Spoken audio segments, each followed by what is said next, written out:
Naħseb it-tim ilu preparat. Sfortunatament ċertu riżultati ma kienux qed jiġu, però żgur mhux għax kienet mexxija ħażina. Far from it, naħseb kemm Marku kemm Josef Mansueto għamlu biċċa xogħol tajba fil-klabb. Ovvjament daw ftit ġranet provajna kemm jista' jkun naħdmu fuq affarijiet li forsi konna qed nillekjaw f'dal-aħħar ġimgħat ukoll vis-à-vis partita kontra Valletta nippruvaw naraw il-weaknesses tat-tim ta' Valletta biex ninexxinna ovvjament nerpu l-partita. All week we are preparing very well. I'm very happy with the group. They are all enthusiastic, highly motivated, and this is the most important thing. What's happened on Saturday, Balzan Birkirkara, it's not in our hands. For me, the most important thing we win our 5 games till the end, and then our form is rising. We have, I think, a good run of results, besides maybe draw against Lima, which we shouldn't do it. The rest games I'm very happy with performance, and if Balzan drops some points it will be in favor of us obviously, and I think in that case we will take the league. Naħseb l-aqwa żewġ difiżi tal-kampjonat, ħafna players internazzjonali, inklużi żewġ goalkeepers internazzjonali, però kif qed tajjeb inti wkoll żewġ timijiet ma naffordjawx ma nieħdux 3 punti. Naħseb iż-żewġ timijiet ħaninżlu biex nerpu l-partita. Nitkellem fuq aħna ovvjament il-pjan tattiku ħajkun li noħorġu nippressaw l-avversarju nerpu l-partita u għalhekk huwa importanti li nimxu mal-pjan u nippruvaw nġibu 3 punti li għandna bżonn.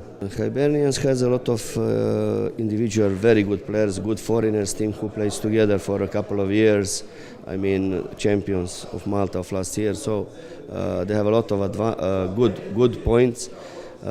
At the moment they are not playing so good. The results crisis is evident. Change of coach as well can affect in good or bad way. I don't know, we will see. But they will not change our approach of the game. We will play attacking football.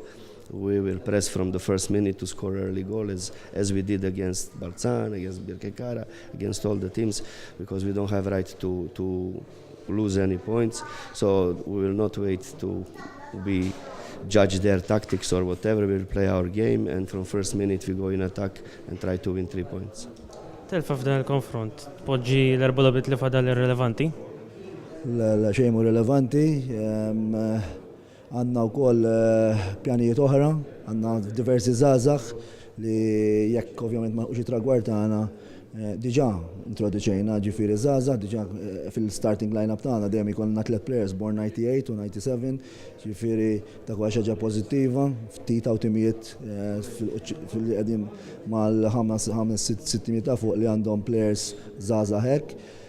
U jekk ma jnexxinix nilqu tragward tagħna, l-obġettiv sekondarju tagħna se jkunu mbagħad li nagħtu iktar spazju żgħażagħ promettenti tal-klabb.